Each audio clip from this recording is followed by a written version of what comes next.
नमस्कार, crescent education classes में आप सभी का स्वागत है। उत्तराखंड सामान्य ज्ञान की विशेष सीरीज में आज हम मॉडल पेपर थर्ड लेकर आए हैं। इसमें 30 महत्वपूर्ण बहुविकल्पीय प्रश्न आज हम डिस्कस करेंगे। सारे प्रश्न पूर्व परीक्षा में आ चुके हैं।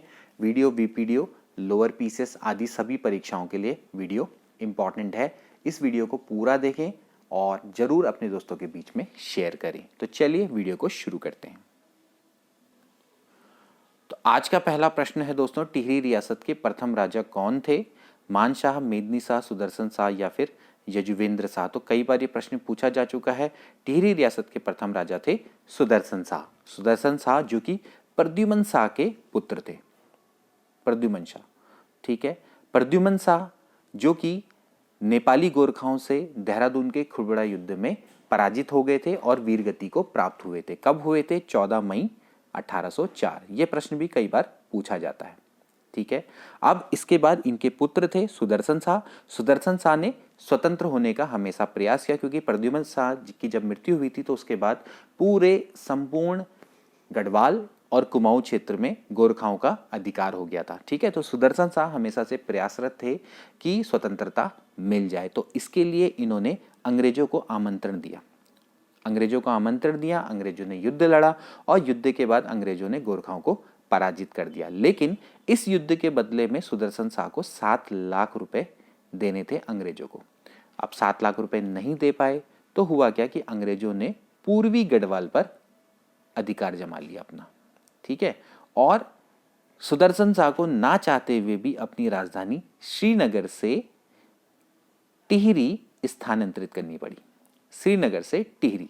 तो टिहरी को किसने बसाया? सुदर्शन शाह ने। और ये कब स्थानांतरित करी ये भी पूछा जाता है। 28 दिसंबर 1815।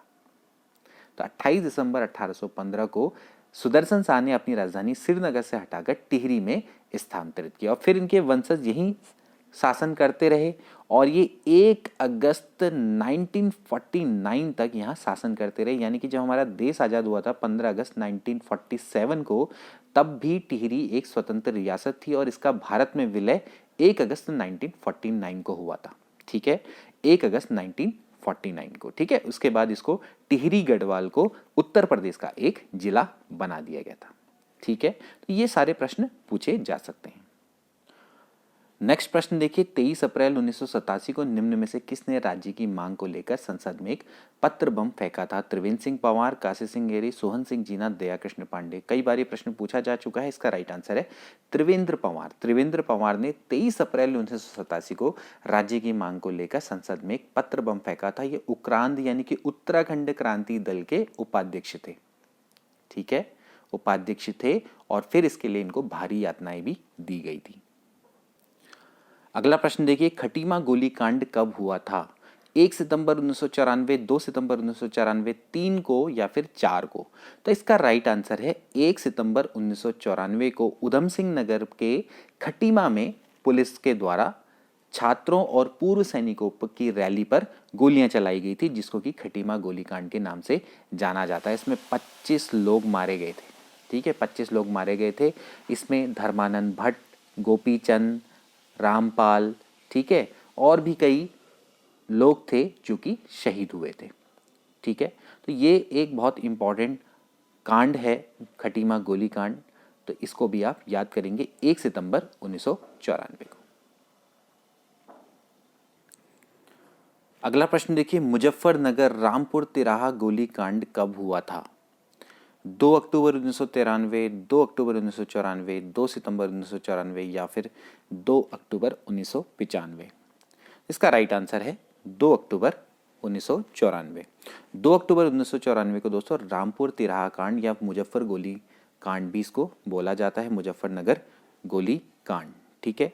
2 अक्टूबर 1994 को दोस्तों हुआ क्या था कि दिल्ली में एक रैली होने वाली थी, तो उसमें कुछ आंदोलनकारी भाग लेने जा रहे थे। तो उस पर जब उत्तर प्रदेश की पुलिस थी, इन्होंने बहुत ज़्यादा अत्याचार किए, महिलाओं के संग मारपीट की, इसके अलावा दुराचार किया और फायरिंग की। तो इसमें 6 लोगों की मृत्यु हो गई थी, ठीक है। तो इस कृत्य को क्रूर शासक की क्रूर साजिश भी कहा गया है। क्रूर शासक की क्रूर साजिश, ठीक है। ये आप याद कर लीजिएगा, क्योंकि हो सकता है ये प्रश्न आपसे पूछा जा सके कि किस कांड को क्रूर शासक की क्रूर साजिश कहकर बोला गया, पूरे विश्व भर में इसकी निंदा हुई थी। तो ये कांड है मुजफ्फरनगर रामपुर तिराहा गोलीकांड, 2 अक्टूबर 1994। अगला प्रश्न देखिए, गढ़वाल मंडल की स्थापना कब की गई थी? 1964, 1972, 1982 या फिर 1969? तो इसका राइट आंसर क्या है?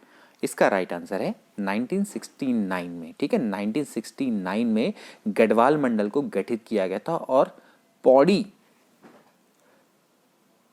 गढ़वाल, ठीक है, इसको गढ़वाल मंडल का मुख्यालय बनाया गया। ठीक है, तो उस समय पर कौन कौन थे? टिहरी, पौड़ी, चमोली और उत्तरकाशी।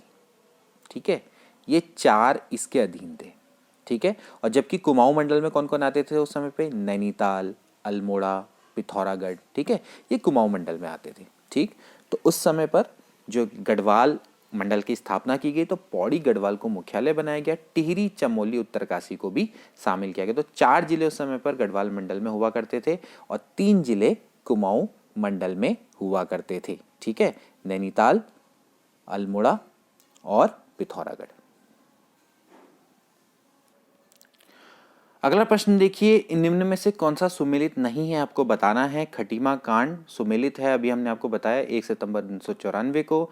मुजफ्फरनगर रामपुर तिराहा कांड 2 अक्टूबर 1994 को है। मसूरी कांड 3 सितंबर 1994 को गलत है, ये इसका राइट आंसर होगा 2 सितंबर 1994। काला दिवस 1 सितंबर 1994 को बिल्कुल सही है। मसूरी कांड दोस्तों बिल्कुल जो आपका खटीमा कांड है उसके अगले दिन हुआ था मसूरी कांड। ठीक है, मसूरी कांड में क्या हुआ था कि मसूरी कांड में झूलाघर, ये एक जगह का नाम याद करिएगा, झूलाघर, यहाँ पर विरोध प्रकट करने के लिए एक रैली आयोजित हुई थी। ठीक है, तो उन्होंने क्या हुआ, उत्तेजना में आके पीएसी और पुलिस पर हमला कर दिया। ठीक है, और इस घटना में एसएसपी थे उस समय के उमाकांत त्रिपाठी ये मारे गए। उमाकांत त्रिपाठी मारे गए थे किसमें? मसूरी कांड में। ठीक है, और इसके बाद क्या हुआ कि पुलिस ने गोली चला दी और पुलिस ने जब गोली चलाई तो 7 आंदोलनकारी इसमें मारे गए थे। इसमें 2 महिलाएं भी थी, हंसा धनाई और बेलमती चौहान। तो ये प्रश्न पूछा जाता है, हंसा धनाई बेलमती चौहान किस कांड में मारी गई थी? तो मसूरी कांड में। ठीक है, तो 2 महिलाएं इसमें मारी गई थी मसूरी कांड में। ठीक है, तो ये प्रश्न आपको याद करना पड़ेगा। ठीक है, इसमें बहुत थे, धनपंत सिंह थे, बेलमती चौहान थी। ठीक है, इसके अलावा राय सिंह बंगारी, ठीक, और बलवीर सिंह नेगी, ये सभी थे जो कि मसूरी कांड में शहीद हुए थे। अगला प्रश्न देखिए, गैरसैंण में राज्य मंत्री परिषद की पहली बैठक कब हुई थी? 1 नवंबर 2012, 2 नवंबर 2012, 3 नवंबर 2012, 4 नवंबर 2012। अच्छा प्रश्न है। देखिए, राजधानी में काफ़ी समय से विवाद चल रहा था। देहरादून स्थायी राजधानी बनाने के लिए वीरेंद्र दीक्षित ने रिपोर्ट दी थी, जबकि कौशिक समिति ने कहा था कि गैरसैंण को स्थायी राजधानी बनाना चाहिए और इसलिए उत्तराखंड के लोग भी चाहते हैं कि गैरसैंण को ही स्थायी राजधानी बनाया जाए। ठीक है, तो इसके लिए क्या हुआ कि भाई जो गैरसैंण है वहाँ पर 3 नवंबर 2012 को मंत्रिपरिषद की बैठक आयोजित की गई थी और विधानसभा भवन बनाने का यहाँ पर निर्णय लिया गया था। ठीक है, उस समय के जो मुख्यमंत्री थे वो कौन थे? विजय बहुगुणा। ठीक, तो विजय बहुगुणा जब मुख्यमंत्री थे तो इन्होंने गैरसैंण में राज्य मंत्री परिषद की पहली बैठक ली थी और इस बैठक का आयोजन कब हुआ था? 3 नवंबर 2012 को, और यहाँ पर विधानसभा भवन बनाने का निर्णय लिया गया था। ठीक है, और कहाँ बना? ये भराड़ीसैंण में। ठीक है, गैरसैंण में भराड़ीसैंण जगह है, यहाँ पर ये बना है। इसका शिलान्यास हुआ था 9 नवंबर 2013 को। ठीक है, 9 नवंबर 2013 को। ठीक है, अगला प्रश्न देखिए, टिहरी रियासत का भारतीय संघ में विलय कब हुआ था? मैंने अभी आपको बताया, टिहरी रियासत का भारतीय संघ में विलय हुआ था 1 अगस्त 1949। ये प्रश्न तो कई बार रिपीट हो जाता है। अगला प्रश्न देखते हैं, टिहरी राज्य प्रजामंडल की स्थापना की गई थी, किसके द्वारा की गई थी? श्रीदेव सुमन, बद्रीदत्त पांडे, वीरचंद सिंह गढ़वाली या फिर इंद्रमणि बड़ोनी? तो टिहरी राज्य प्रजामंडल की स्थापना दोस्तों ये की गई थी श्रीदेव सुमन के द्वारा। ठीक है, श्रीदेव सुमन थे, इन्होंने टिहरी राज्य प्रजामंडल की स्थापना करी थी 1939 में। ठीक है, जनवरी 1939 में। और ये कहाँ स्थापना करी थी इन्होंने? देहरादून में।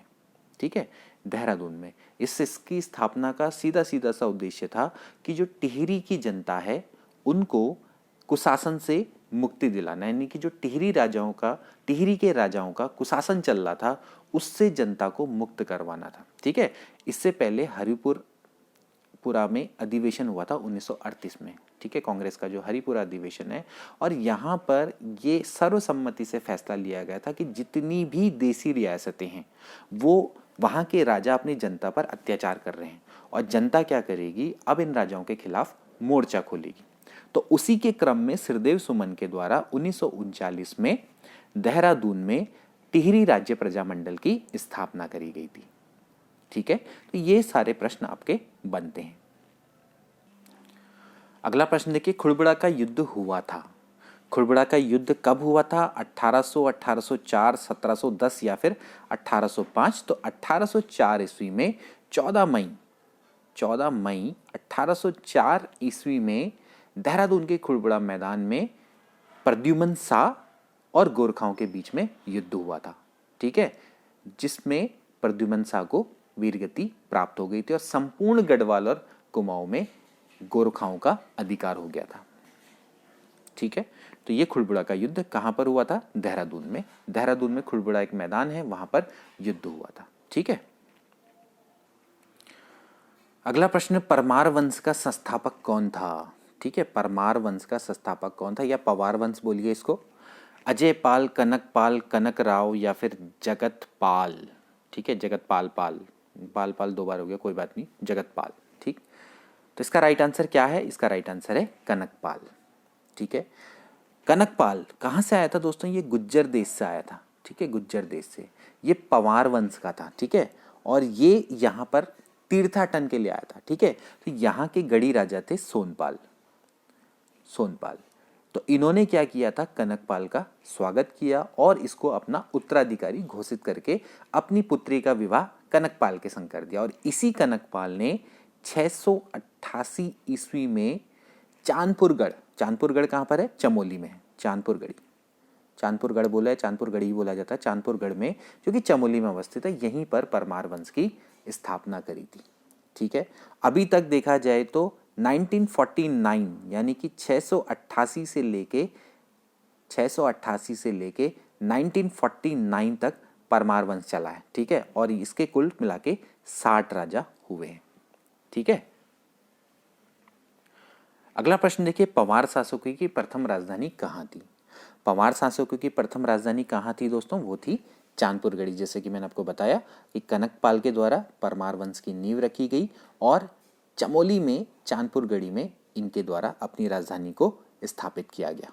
ठीक है, बाद में इन्होंने क्या किया था? अपनी राजधानी श्रीनगर में स्थापित कर दी थी। ठीक है, श्रीनगर में स्थापित करने वाला जो व्यक्ति था वो कौन था? वो था अजय पाल। ठीक है, अजय पाल ने अपनी राजधानी श्रीनगर में स्थापित करी थी और फिर उसके बाद प्रद्युमन शाह थे, इन्होंने अपनी राजधानी श्रीनगर से टिहरी को स्थानांतरित करी, यानी कि स्थापित करी। अगला प्रश्न देखिए, सकलाना विद्रोह घटित हुआ था। सकलाना विद्रोह कहाँ हुआ था? टिहरी, जोशीमठ, जौनसार या फिर उपरोक्त में से कोई नहीं। सकलाना विद्रोह दोस्तों हुआ था टिहरी गढ़वाल में। ठीक है, इसको कीर्ति नगर आंदोलन भी बोला जाता है। कीर्ति नगर आंदोलन। ठीक है, कीर्ति नगर आंदोलन 10 जनवरी 1948, इस डेट को आप याद करेंगे। अभी ये प्रश्न वन क्षेत्राधिकारी परीक्षा में पूछा गया था, नागेंद्र सकलानी कब शहीद हुए थे? तो 10 जनवरी 1948 को नागेंद्र सकलानी, इनके नेतृत्व में आंदोलनकारियों ने टिहरी कोट पर कब्जा कर लिया था। ठीक है, और इस आंदोलन में नागेंद्र सकलानी और एक थे मोलूराम। ठीक है, इन दोनों की मृत्यु हो गई थी। ठीक है, हुआ क्या था कि इस समय पर नई भूमि व्यवस्था चली थी। तो टिहरी रियासत में जो नई भूमि व्यवस्था थी, इसमें होता क्या था कि भूमि निरीक्षण का कार्य शुरू हुआ था और जब भूमि व्यक्ति अपने नाम पर करना चाहता था तो उसको नजराना देना पड़ता था, नजराना। ठीक है, और इससे किसानों में बहुत ज़्यादा रोष हुआ था। और नागेंद्र सकलानी और जो मोलू सिंह थे, इन्होंने काफ़ी इस व्यवस्था का विरोध किया।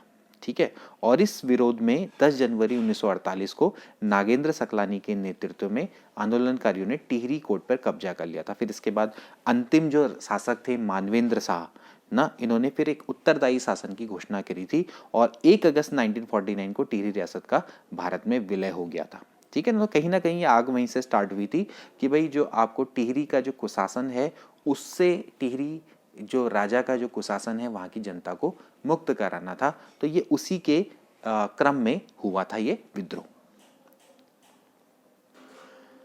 अगला प्रश्न देखिए, प्राचीन शैल चित्र वाली लाखू गुफा कहाँ अवस्थित है?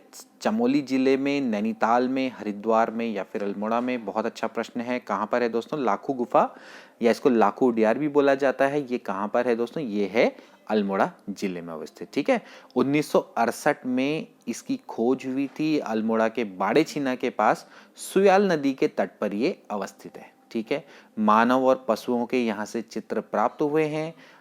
मानव आकृतियों को यहाँ पर समूह में अकेले नृत्य करते हुए दिखाया गया है। ठीक है, बहुत इंपॉर्टेंट है लाखू गुफा। ठीक है, ये हमारे उत्तराखंड के प्रागैतिहासिक काल का प्रमुख स्रोत है। लाखू गुफा, ग्वारख्या गुफा, किमनी गुफा, मलारी गुफा, लुएथाप, इन सब के बारे में मैं आपको पिछली वीडियो में बता चुका हूँ। इससे पहले मैंने प्रागैतिहासिक काल पर वीडियो बनाई थी, आप चाहें तो उसको देख सकते हैं, आपको बहुत अच्छे से क्लियर हो जाएंगी कई सारी चीजें। अगला प्रश्न देखिए, किस मुगल शहजादा ने श्रीनगर गढ़वाल में आश्रय लिया था? बहुत अच्छा प्रश्न है। कौन सा वो मुगल शहजादा था जिसने श्रीनगर गढ़वाल में आश्रय लिया था? मुराद, औरंगजेब, दारा सिको या फिर सुलेमान सिको? तो इसका राइट आंसर है सुलेमान सिको। सुलेमान सिको दोस्तों कौन था? दारा सिको का पुत्र था। ठीक है, और उस समय पर पृथ्वीपति शाह ये यहाँ के राजा थे। ठीक है, तो जो पृथ्वीपति शाह थे इन्होंने सुलेमान सिको को अपने यहाँ पनाह दी थी। ठीक है, और इस कारण औरंगजेब बहुत ज्यादा नाराज हो गया था। हालांकि बाद में पृथ्वीपति शाह के पुत्र थे, वो थे मेदिनी शाह। ठीक है, इसने बाद में सुलेमान सिको को दिल्ली भिजवा दिया था। ठीक है, तो ये बहुत अच्छा प्रश्न है, कई बार पूछा गया है और आगे भी इसके पूछे जाने की पूरी संभावनाएं रहेंगी। अगला प्रश्न देखिए, उत्तराखंड के पंवार वंश का अंतिम शासक कौन था? तो इसके बारे में मैं आपको बता चुका हूं। मानवेंद्र शाह, नरेंद्र शाह, भवानी शाह, कीर्ति शाह। तो कौन है भाई? ये है मानवेंद्र शाह। ठीक है, मानवेंद्र शाह उत्तराखंड के पंवार वंश के अंतिम राजा थे। ठीक है, 1946 से 1949-48 मान लीजिए ये इनका कार्यकाल था। ठीक है, अगला प्रश्न देखिए, पांडुकेश्वर ताम्रपत्र किस भाषा में लिखे गए हैं? काफी अच्छा प्रश्न है। पाली, प्राकृत, संस्कृत या फिर अरमाइक? तो इसका राइट आंसर क्या है? इसका राइट आंसर है पाली। पाली भाषा में पांडुकेश्वर ताम्रपत्र लिखे गए हैं। ठीक है, ताम्रपत्र के लेख पांडुकेश्वर के, जो कि कार्तिकेय राजाओं से संबंधित है। ठीक है, तो ये आपको याद करना पड़ेगा कि जो पांडुकेश्वर ताम्रपत्र हैं वो आपके कार्तिकेय राजाओं से संबंधित है। ठीक है, ये देखा जाए तो चंपावत, बैजनाथ आदि स्थलों से मिले हैं। ठीक है, ये आप याद करना कि कहाँ कहाँ से ये सब चीज़ें मिली हैं। ठीक है, पांडुकेश्वर ताम्रपत्र मतलब कार्तिकेयपुर जो राजवंश है ना, उसके ताम्रपत्र आपको पांडुकेश्वर से मिले हैं, कंडारा से, इसके अलावा बैजनाथ, चंपावत, मतलब इन सब जगहों से मिले हैं। तो ये प्रश्न पूछा जा सकता है कि जो कार्तिकेयपुर राजा हैं इनके ताम्रपत्र के लेख कहाँ कहाँ से मिले हैं और ये किस भाषा में लिखे गए हैं? पाली भाषा में लिखे गए हैं। अगला प्रश्न देखिए, अल्मोड़ा मुद्राएं किस साम्राज्य से संबंधित है? शाह, अशोक, मौर्य या फिर कुलिंद? तो इसका राइट आंसर है कुलिंद। कुलिंद वंश से रिलेटेड भी बहुत सारे प्रश्न आते हैं दोस्तों। उत्तराखंड की प्रथम राजनीतिक शक्ति वो कौन है? वो है कुलिंद। ये प्रश्न पूछा जाता है। ठीक है, अल्मोड़ा मुद्राओं का सीधा सीधा संबंध किससे है? कुलिंद राजवंश से है। ठीक है, कालसी में जो अभिलेख मिला था अशोक का, उसमें भी पता लगता है कि जो कुलिंद लोग थे वो मौर्यों के अधीन हुआ करते थे। ठीक है, जो अल्मोड़ा मुद्राएं हैं या उनको कुलिंद मुद्राएं कही हैं, अल्मोड़ा मुद्राएं कुलिंद मुद्राओं से संबंधित है, तो उसमें कुलिंद राजाओं के नाम लिखे हुए हैं। तो यहाँ से हमें पता लगता है कि जो अल्मोड़ा में जो मुद्राएं हैं वो कुलिंद शासकों से संबंधित है। अगला प्रश्न देखिए, कत्यूरों की दरबारी भाषा क्या थी? कुमाऊनी, गढ़वाली, संस्कृत या फिर प्राकृत? काफ़ी अच्छा प्रश्न है। कत्यूरों या फिर आप कार्तिकेयपुर बोलिए। तो देखिए, इनकी दरबारी भाषा संस्कृत हुआ करती थी, ठीक है। हर्षवर्धन इनके बाद क्या हुआ था कि उत्तराखंड में कार्तिकेयपुर राज्यवंश की स्थापना हुई थी, ठीक है, कार्तिकेयपुर राजवंश। तो इन्होंने अपनी राजधानी जोशीमठ में बनाई थी। जोशीमठ चमोली में एक कार्तिकेयपुर नामक जगह है, वहां पर बनाई थी, ठीक है। बाद में फिर इन्होंने अपनी राजधानी अल्मोड़ा में, बैजनाथ में, अल्मोड़ा में जो कत्यूर घाटी है, तो वहां पर बैजनाथ, बागेश्वर नामक स्थान पर इन्होंने बना दी थी, ठीक है। तो ये प्रश्न पूछे जाते हैं कई बार। तो आप ये भी मान लीजिए कि जो कत्यूरी है, इसको उत्तराखंड का प्रथम ऐतिहासिक राजवंश माना जाता है, ठीक है। प्रथम राजनीतिक शक्ति कौन है? कुड़िंद। और प्रथम ऐतिहासिक राजवंश की बात आएगी तो वो कौन आएगा? कत्यूरी, ठीक है, या कार्तिकेयपुर राजवंश। कौन कत्यूरी राजाओं की कुल देवी के रूप में पूजी जाती थी? कामाख्या, सरस्वती, लक्ष्मी या फिर नंदा देवी? अच्छा प्रश्न है, पूर्व परीक्षा में आ चुका है, समीक्षा अधिकारी, सहायक समीक्षा अधिकारी के एग्जाम में आ चुका है। नंदा देवी दोस्तों इनकी कुल देवी थी, ठीक है। कत्यूरी राजाओं की कुल देवी कौन थी? नंदा देवी, ठीक है। ये प्रश्न कई बार पूछा जा चुका है। इनकी राजभाषा भी पूछी जाती है, अभी जैसे मैंने बताया संस्कृत थी, लोक भाषा इनकी पाली हुआ करती थी। इनका राज्य धर्म राज्य हुआ करता था, ठीक है। इनके राज्य का प्रबंधन उस समय पर उच्च कोटि का था। इन्होंने कई पुलों और सड़कों का निर्माण करवाया था। बहुत सारी चीज़ें कत्यूरी राजवंश से संबंधित हैं और वो एज इट इज पूछी जाती है, ठीक है। कभी ये भी पूछा जाता है कि इनके इष्ट देवता कौन थे, तो इष्ट देवता कौन थे? वो कार्तिकेय हुआ करते थे, ठीक है, कार्तिकेय। कार्तिकेय इनके इष्ट देवता थे। आगे बढ़ते हैं। अगला प्रश्न देखिए, ब्रिटिश ने गढ़वाल कुमाऊं पर आधिपत्य कब स्थापित किया था? 26 अप्रैल 1813, 27 अप्रैल 1814, 25 मार्च 1817। तो मैंने अभी दोस्तों आपको बताया था कि भाई कब ब्रिटिश ने गढ़वाल कुमाऊं पर आधिपत्य किया।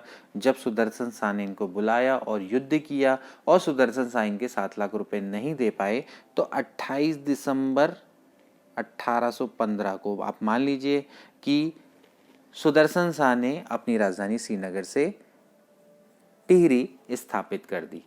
तो उसी समय पर आप मान लीजिए कि ब्रिटिश ने गढ़वाल और कुमाऊं में आधिपत्य स्थापित कर लिया, क्योंकि इन्होंने पूरे पूर्वी गढ़वाल पर अपना अधिकार जमा लिया था। तो उस समय पर आप ये मान के चलिए कि कुमाऊं भी उसी के अंतर्गत आता था, वो कुमाऊं क्षेत्र भी ना। तो ब्रिटिश गढ़वाल या कुमाऊं पर आधिपत्य 28 दिसंबर 1815। तो डी वाला ऑप्शन इसका करेक्ट होना चाहिए, इनमें से कोई नहीं आंसर होना चाहिए। नेक्स्ट प्रश्न देखिए, चैतू और माणकू नामक चित्रकार को किस राजा ने अपने दरबार में आश्रय दिया था? ये प्रश्न भी पूर्व परीक्षा में आ चुका है।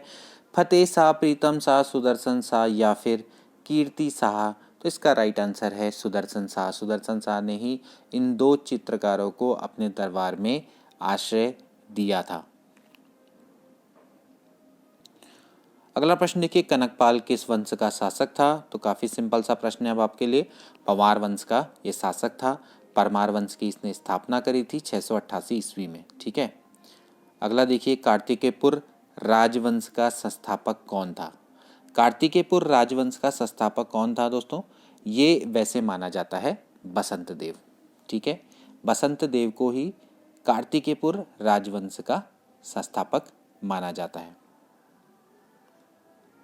दोस्तों बागेश्वर का एक लेख है,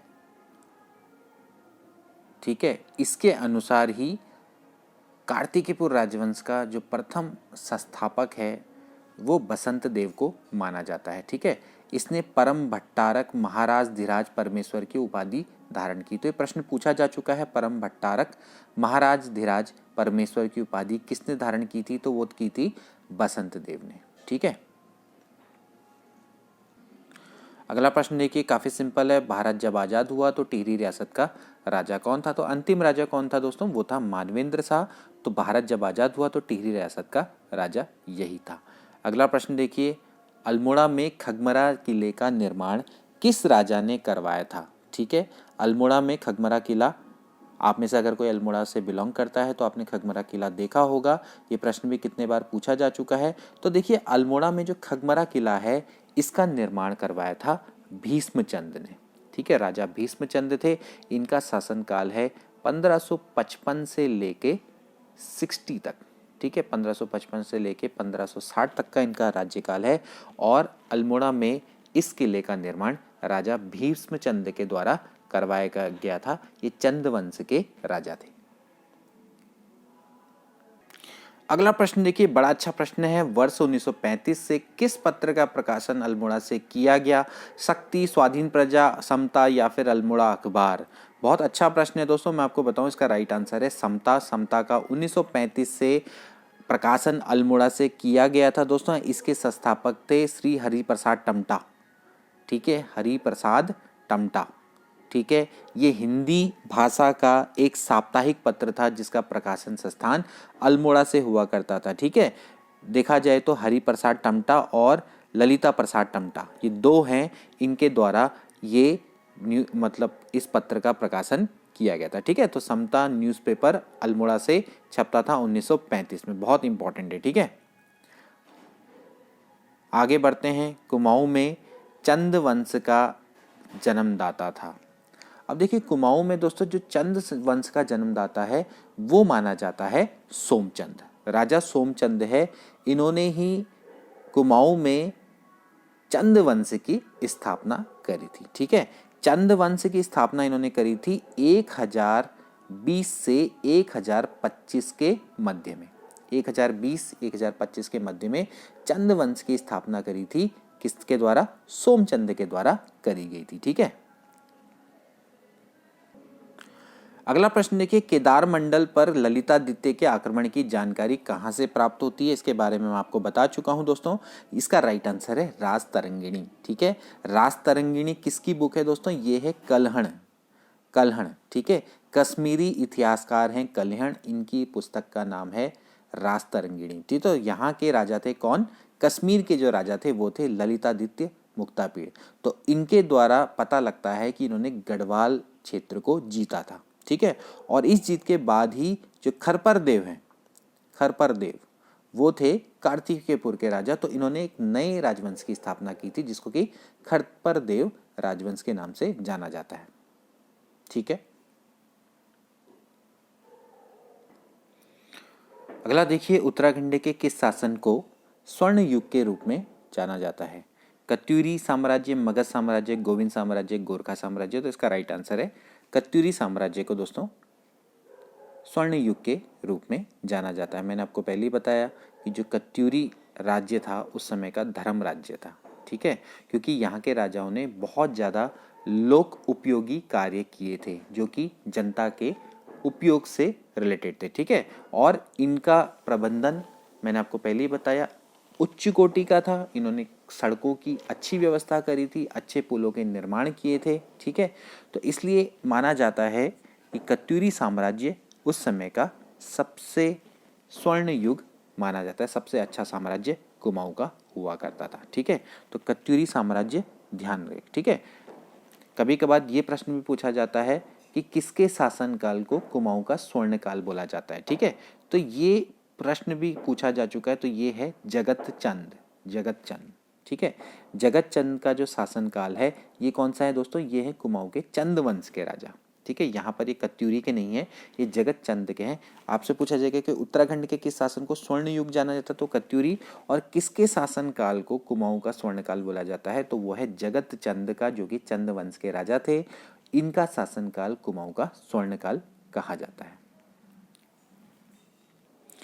अगला प्रश्न देखिए, शाह पदवी का प्रयोग करने वाला गढ़वाल का प्रथम राजा कौन था? ठीक है, काफी अच्छा प्रश्न है। देखिए, शाह पदवी का प्रयोग करने वाला जो पहला राजा था वो था बलभद्र शाह, ठीक है। बलभद्र शाह जो कि पंवार वंश के 43 यानी कि 43वें नंबर के शासक थे। इनके द्वारा ही शाह उपाधि को अपने नाम के आगे जोड़ा गया और फिर इसके बाद यह उपाधि परंपरा के रूप में हो गई। मतलब कि अगले फिर आए मान शाह आए ना, फिर मान शाह के बाद श्याम शाह, महीपति शाह, पृथ्वीपति शाह ना, और ऐसे करके कहाँ तक चला? मानवेंद्र शाह तक, ठीक है। तो शाह पदवी का प्रयोग करने वाला गढ़वाल का प्रथम राजा कौन था? वो था बलभद्र शाह, ठीक हो गया। तो ये थे दोस्तों 30-31 महत्वपूर्ण MCQ। आई होप कि ये वीडियो आपको अच्छी लगी होगी, नॉलेजेबल लगी होगी। मिलते हैं आगे आने वाली वीडियोस में। Take care and good bye.